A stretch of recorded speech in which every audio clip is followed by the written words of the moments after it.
Happy New Year, everyone. At the time we're releasing this, it is our first episode of 2019. Dun, dun, dun, dun, dun. Oh, it's Christmas music. Did we start in... we started this in 2017, right? Yeah. So we were starting our third year of The Godfather. Third calendar year. Yeah, third calendar year, yeah.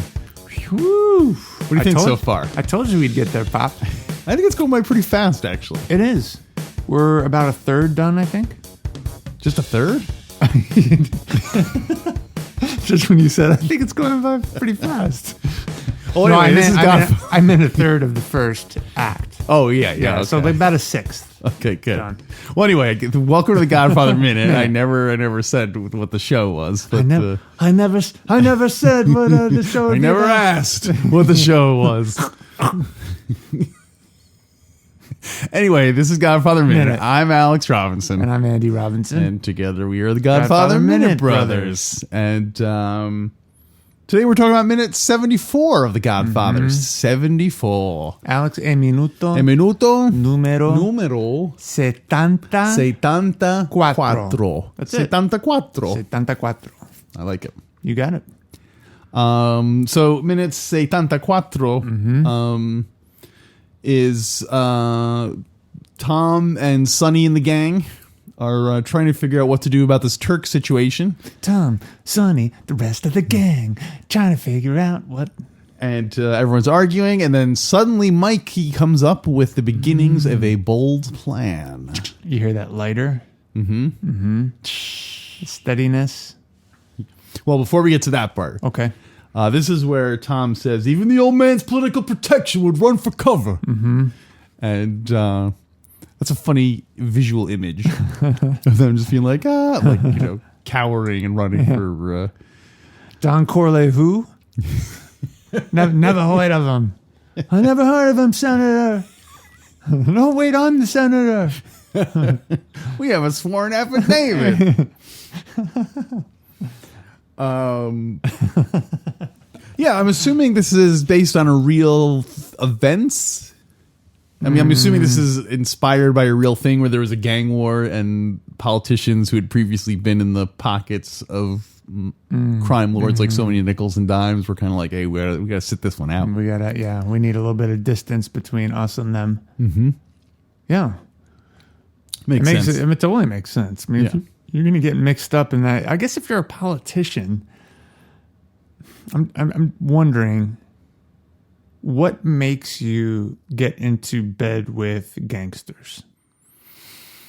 Are you all just by nature as a politician?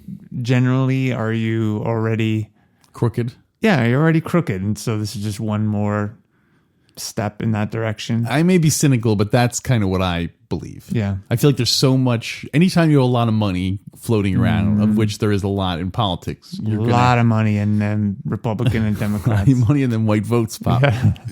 That you're going to have like criminals. A lot of money and them hanging chads pop.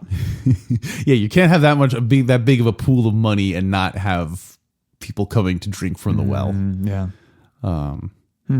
And it's such a fine line, I imagine, where like you're like, oh, here's a lobbyist that wants to, we're going to take you to Cuba because we want to, you to vote yes on our soy bill or something like that. It doesn't seem like that far from we have a friend of ours, a certain Italian friend of ours wants to, It's kind of the same thing. Yeah, lobbying is pretty much an organization that wants you to put their interests ahead of others. It's funny, the image of Hyman Roth. Making money off of an illegal soybean operation in Cuba. We brought the soybeans in from Mexico. Your father's trucks. I didn't ask what you did with the soybeans, or if they were GMO. Make sure everyone sees the silk before we pour it out. Yeah. And I was They're like pouring glasses to everyone. of soy milk. Yeah, soy milk. The Lakeville Road Boys will take care of the almond milk fields. Yeah, that's right. I guess and we finally have a friendly government that recognizes soy juice as a milk to compete with our friends in the Dairy Association. Non-GMO soybeans. The thing I like about this also is that it shows that Hyman Roth is more health conscious because now right. he's much healthier now that I. That's true. That's great. All the different ways they can get into, all different ways they can make money. I guess there's money to be made in pretty much every business, right?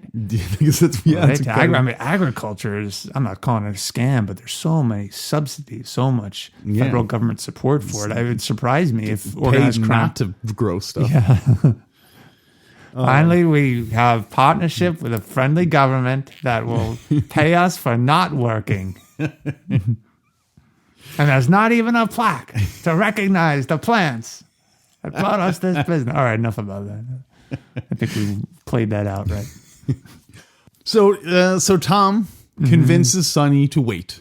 Yeah, at the end of it all. He wears him down. And Tom, the conscience, is he the conscience or is he just the business sense? Yeah, I don't think it has anything to do with conscience. Yeah, it's not like a moral thing. It's more just like a practical strategy. Thing. Yeah, strategy thing. Yeah. What do you think eventually convinces Sonny? Because he's pretty hot-headed, and he's saying, well then, and I kind of get Sonny's perspective. He said, if the families don't want a war, they need to give us Sollozzo. Yeah. So what convinces? That seems like a pretty decent plan. Why does he give in? It's funny because when Tom's saying that stuff at the end, like Sonny's just like staring at him when he's talking, and Sonny's just like, he's not arguing with him right. And I feel like that was when basically by Tom, Sonny's sitting down. Tom is sitting down by that point too, I think. Yeah, I think they both Or is that are. when Tom is like leaning on the table? That's when he's leaning on a table, because then he sits down, he loosens his tie, and then he starts talking about McCluskey. Right. I think some part of Sonny must feel like he's in over his head. Yeah. And so to have Tom being kind of like, hey man, don't, and like, because he knows Tom keeps evoking his father. You're like, oh, your father would, he wouldn't want to do this. And I think he's like, he gets to Sonny's doubts about himself. So Sonny's like, oh, right, I guess I can wait a little bit. We'll wait. He's not saying we won't do it. He's saying we'll wait. And probably his memories of the old man counseling him to be patient are coming back. And he's like, I know I have. Maybe this is a moment of self-awareness where he really recognizes he has this temper and he's impatient. It's like, I'm going to take my consigliere's advice. Well, don't forget, because Jimmy Kahn said that there was originally much more scenes of Sonny expressing like, sadness and doubt and things like that that got cut out because just for time. Yeah. But that's what I think it is. I think Sonny kind of folds and he Tom like calls his bluff. Yeah. Kind of. So and then Mikey. Mikey goes sides with Sonny in this situation. So because Mikey is the cold, ruthless, calculating the strategist. That's what he is. He's a strategist. He's the strategist, and he's got that lighter. It's true. That lighter. He used to Which be is all making like, him calm, right? Didn't we determine in the previous episode that the lighter brings out qualities that you lack? The ruthlessness that he needs to. Oh, so it was the ruthlessness that he lacked? I thought it was his. He wasn't courageous. He's a war hero, Captain. I think he had the courage, but he just didn't apply it to the because he actually got wounded, didn't he? He didn't have a Purple Heart. Yeah, he got a Purple Heart. And the Navy Cross, I think. Did he get the Navy Cross? Though it was his right to do so. It wasn't the Navy Cross. It was another award. A distinguished. Yeah. Anyway, He's a war hero. So yeah, I think Mikey always had the strategist, but now he's like acting on it. Yeah. He's willing to apply it for criminal enterprises. Mikey says, we can't wait I don't care what's a lot. We can't wait. I don't, his jaw's like, hey, Mikey, unwire your jaw. We can't understand. Take that cotton out of your mouth. We can't wait. He says, I don't care what Sollozzo says about a deal. He's going to kill Pop. That's it. That's the key for him. Got to get Sollozzo. So, is Mikey right? Let's suppose Tom had said, okay, we should sit down. They have a talk. And then Sollozzo's like, listen, I don't want to hurt your father, kid. I'm not that clever. Like, just, let's just do the deal. And then we just, would they still have killed Pop eventually? Yes. Why? Because that's the key. They have to. It's interesting. I was just checking out that part in the book. Let's see. Michael, then you have to get Sollozzo right away, Michael said. We can't wait. The guy is too dangerous. He'll come up with some new idea. Dangerous. Remember, the key is still that he gets rid of the old man. He knows that. Okay, he knows that now. It's very tough, so he's willing to take defeat for his life.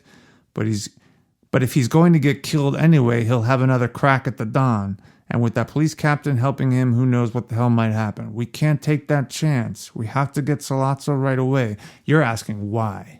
Why, let's assume that the Don is still in a coma or whatever. Mikey meets with him, and he's like, hey, yeah, we exchange the specifics of the deal, and then Mikey's like, okay, we'll do it. And then like the operation starts getting up and running and so on. Then what? And then the Don comes out of his coma and sees that this is all in place. Yeah. What is the incentive for Sollozzo?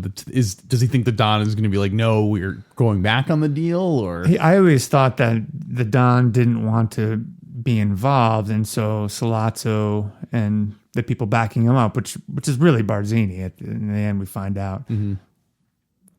We don't think that Don Corleone would have agreed to that deal. So we knew Sonny was hot for the deal. And yeah, I guess it would have withdrawn their political protection and their finance. Even if it was already up and running. I don't know. It's hard to predict, but I guess at that stage, it would have been a good move for Don Corleone to just keep going with it. That's what I mean. Like, there doesn't seem to be an incentive for, unless they think that the Don, once he's back in control, will renege on it. Then that must be it. Yeah, or else why else would they insist on having him killed? Yeah. Yeah. That is a good question. What would happen if the Don woke up and the drug operation was going and the politicians were okay with it at that point? I guess that would be the key.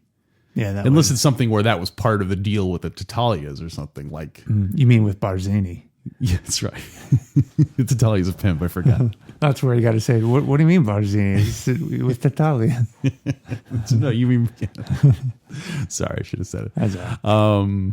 Yeah, so anyway, it's a... we'll go along with it because we want it to happen, but it seems like the motivation seems questionable to me. Yeah. As a... Yeah, there's nothing else in the book about it. I do find it interesting after Michael says all of that. That's the key for him. Gotta get Sollozzo. Who is it in the room, in the movie, that says Mike is right? Who says Mike is right? Yeah. Who's the first to agree with him, right? When Mikey finishes making that statement. Is it Clemenza? It is Clemenza, which to me is an interesting foreshadow. It wasn't Tessio, because I think Tessio is already involved with brokering this deal. You think he talked to Barzini? Oh, woo! Yeah!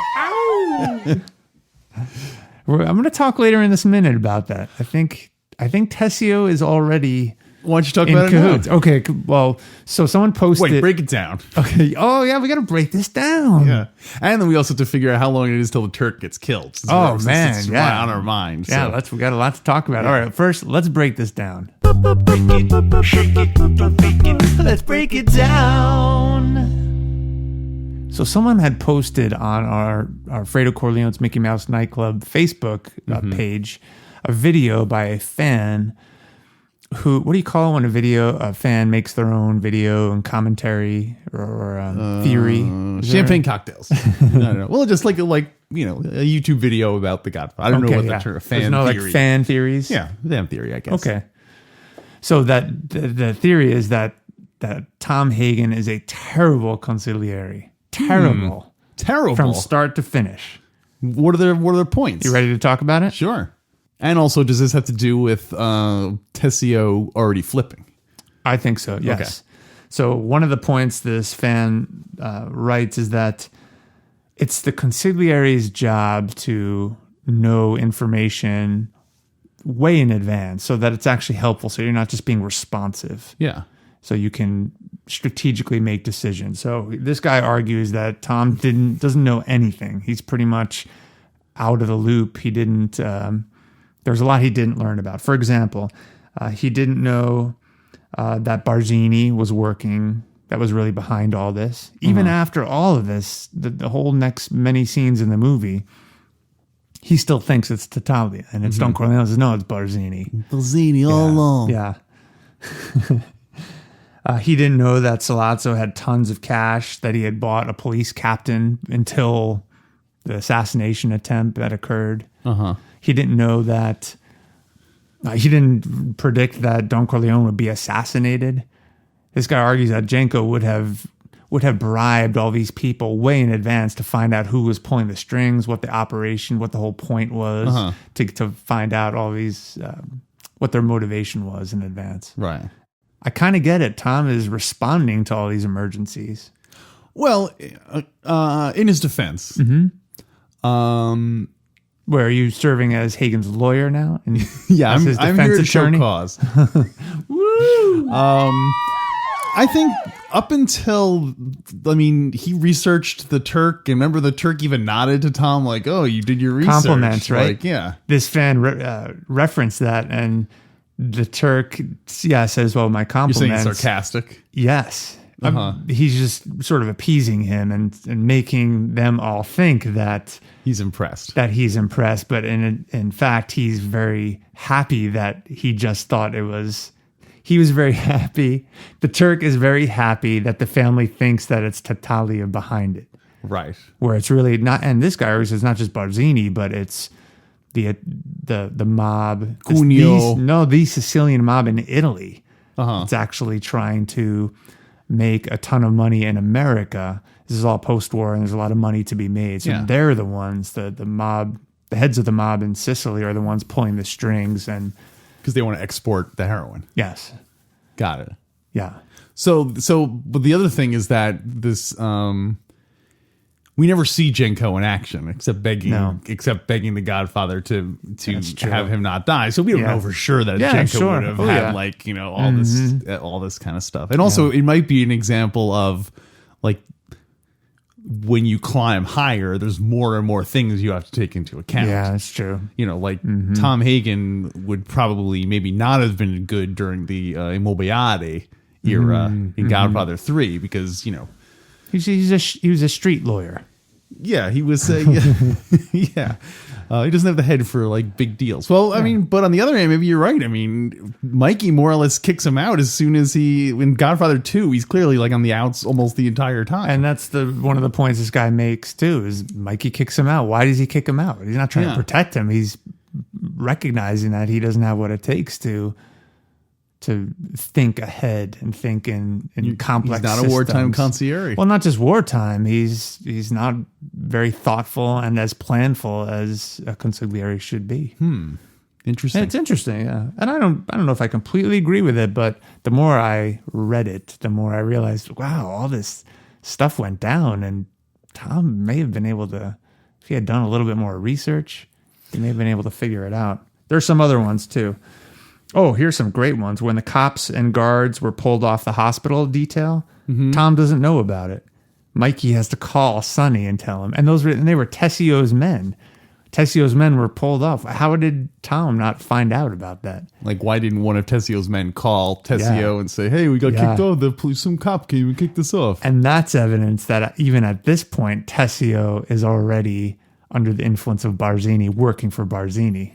That he doesn't call them because he doesn't want the Don to be protected. If that's the case, why doesn't Tessio participate in the assassination of and why doesn't he inform them? Yeah, that would have been a great opportunity to say, like, it's perfect.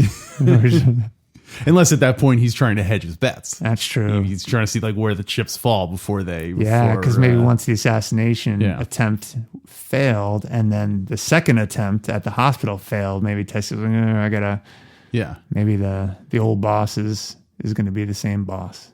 And I guess maybe he's thinking, or maybe he's thinking Mikey will get killed in that. There's no way Mikey will be able to pull that off. Yeah. So, like Mikey will get killed. It's even better for us because then it'll, the family will be even more weakened and so on. So interesting theory. Yeah. And maybe Tessio doesn't want to tip off Sollozzo because he's worried if it does fail, and it'll get back to the Corleones that he betrayed them. Yeah, because theoretically only Tessio and Clemenza would have known because no one else was involved in the planning of it. I guess Tom, but interesting. I like this. So we should keep an eye out for that in the future. See, we'll have to watch Tessio closer. Yeah. Was there anything else? And Tom at the end still didn't know it was Barzini. Remember, and at the Don's funeral, it's Michael who tells Tom that Barzini is going to be the one to approach me, right? And that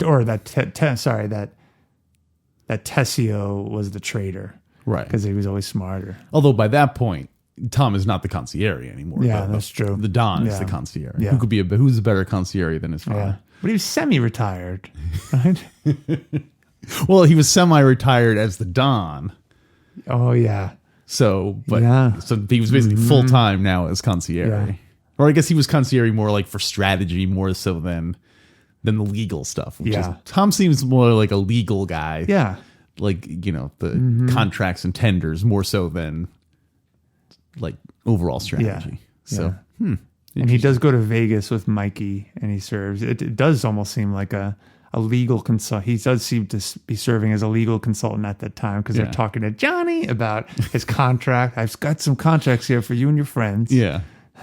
Well, it also makes sense that he would have that role because that's kind of the goal is to not be involved in as much crime stuff. So that, the more, because I think by Godfather 3, when George Hamilton, I guess, is the concierge, and he's clearly just like a bunch more of a business kind of pure guy law than a street lawyer. So I don't even know if you would call George Hamilton a consigliere. Well, yeah, I guess it's not at that point. It's all not lawyers. Yeah, it's morphed into just basically like the Corleone Corporation. Yeah, and he's like the head lawyer or whatever. Yeah, so it's too bad that that Tom didn't come back for GF3 for 3F3 because it could have been a good, it's another relationship that they could have kind of developed. But why didn't he want to do it? Because I guess they read the script and he's like, oh, there's nothing for me to do in it. Okay. Basically, had they written a part in for Tom Hagen? I don't know. I mean, if you watch it, it's easy to imagine that George Hamilton's part would be Tom Hagen. That's true, yeah. But but again, he doesn't really have a plot of his own. It's just he's just there as like an exposition machine and so on. So I haven't seen GF3 in years, but I do remember the scene where the Vatican is reneging on their deal. Mm-hmm. And George Hamilton's really mad. He's like, "You said this was guaranteed." I can see Hagen doing that. Yeah, totally. This is business, Pope. Yeah. We have a deal. We deserve an apology. So it's an intro. I like the Tessio traitor angle. It's a good. It's interesting to watch the minutes go by and have that in the back of your mind and really observing Tessio and see what he says and all the moves he makes. So you think from the killing of do you think he's involved in the assassination of the Don, or you think that it was after that when did they approach Tessio about? If I had to take a guess, just to make it fun, I would say after the Don is after the first assassination attempt. After this shooting. Yeah, that seems like a maybe Tessio was like, because Tessio was smarter, so he could kind of see like, oh, there's no way this is going to end well for the Corleone family. Yeah. Like, because he knows Sonny is no leader. He knows Sonny is no Don Corleone. Right. He knows that, he doesn't think Mikey is involved at all. Mm-hmm. Fredo, So, and later on in the scene when Clemenza aren't later on in the movie, doesn't Clemenzio both talk about wanting to get their own families, like strike out on their own? Mm-hmm. So that makes sense. Still at that point. Right. And also, if he's a traitor, he has to still keep up appearances. Right. So he'll be saying things that lead them to believe he's still loyal to them. Right. Yeah. And I guess if the Don said, "Oh, you're right, you guys should start your own family," that would make it a lot easier for him to be partners with to talk to Barzini. That'd be great if Don Corleone said, "I give you my blessing to start your own family." And Tessio says, "That's perfect. I'm going to call my family Tatalia." No, that's it. I wasn't doing the right voice. I will... Bonnie. That's perfect. Bonnie. He was always smarter. So the only other note I have for minute 74 is at one point Jimmy Kahn picks up a cane and you see him walking in the foreground holding the cane. And Symbolism. How do you figure? He needs support. Oh, you think that's what it is? Well, there's some question as to whose cane that is. Yeah. And there's some the theory is that because it's Al Pacino's cane. The actor's cane, because if you recall, when they were filming a scene, Al Pacino broke his foot, and that required them to readjust what scenes they were going to shoot and everything. Yeah. So he's sitting, Mikey's sitting the whole time, and then the cane was probably just on the set because Al Pacino was using it, and then so he just kind of picked it up and started using it. Actors love business; they love having stuff they can pick up. And a cane is a great prop. You can toss it around. That's great. So anyway, it's funny that it really works for Sonny too, because he's very violent, and a cane is something you could use as a club or something. Yeah, I think naturally support or for as a weapon. Naturally, I think he gravitates towards things like bats that he can use to hit people with. Yeah, that's cool. I assumed I didn't think too much about it, but I assumed it was Don Corleone's. Maybe in preparation for them bringing him back home, but that had just happened. This would have been New Year's or something. One more thing about Tessio. Yes, the reason he supported the Italian restaurant, the plot to kill Sollozzo and McCluskey, and didn't tip them off that they were going to be killed by Mikey, is he was also remembering what happened to Paulie. Oh, Paulie? The traitor. Yeah, Paulie. Oh, you won't be seeing him no more. Wait, so how would that Tessio's thinking, if they find out that I tipped them off, then the Corleones will have me sleeping with the fishes. So up until then, that hadn't occurred to him up until Paulie got killed. It's like, whoa, we might be in too deep. So what do you give this minute? Rating wise?